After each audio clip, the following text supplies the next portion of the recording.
coming. Thank you for braving the traffic, because I know how it is these days. So to be here means a lot. Thank you. Plus, it's been wonderful working with the students. What I like about the Northwest Dance Intensive is it's very conducive for learning. It's also a new way of looking at technique, such as with Philip Beamish and his style with the body-mind connection thing. I also like the idea that I get to work with so many of my colleagues, so we get to collaborate. I get to see their work, they get to see mine, I get new ideas, I get inspired. What's been exciting about this year, because we started about 20 years ago at, where was it? Johansson's Ballet School. And it was about 4 or 5 students, 6, then maybe 8. And we had belly dance and you name it. And it was just fun, right? So what I've liked about this year is challenging the students, because as you'll see in my 3 different styles of dance, one's a little more jazz, hip hop, one is modern, and then the other one is a boys dance. And we never had featured the boys, so this year we were on the same page, and I said, we need to do something for the men so they don't feel like this is just about ladies. Plus also, we've started to bring more men into dance, which is a very good thing. Because I remember for years I was the only boy, and it's kind of like, you know. I'd like for Jared to come here for a minute. First of all, to put all this together, I'd like to thank the staff. I'd like to thank all the people, like just getting the chairs in here, people who drove people around, people who did the program, people who did all these things.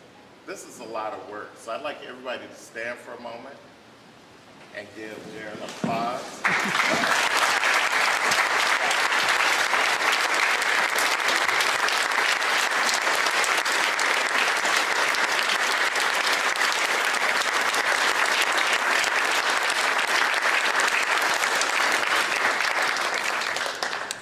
And also what it takes just to put all this together. You can sit down. Thank you.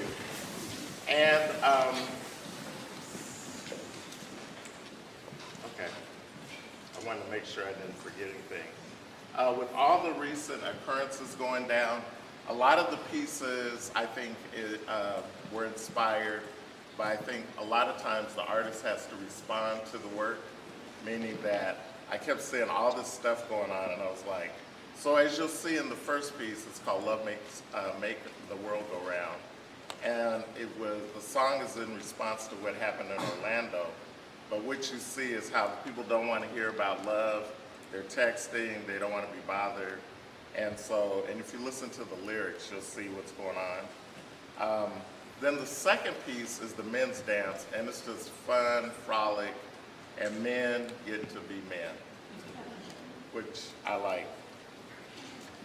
And I want to be in that piece, so who wants to stay out of the second piece? And then the third piece is my favorite. It's Fix Me Jesus. One of my mentors, and I studied at Ailey School years ago, Mr. Ailey, who I had numerous conversations with. And in his masterpiece, or his signature piece, which is called Revelations, and the good part is you can YouTube it and see the whole piece in its entirety. So this piece was inspired, it's a group of Negro spirituals, and this particular one is called Fix Me Jesus. In his versions, it's just a pas de deux, a dance for 2, which is a male and a female. And then my version, I have a chorus and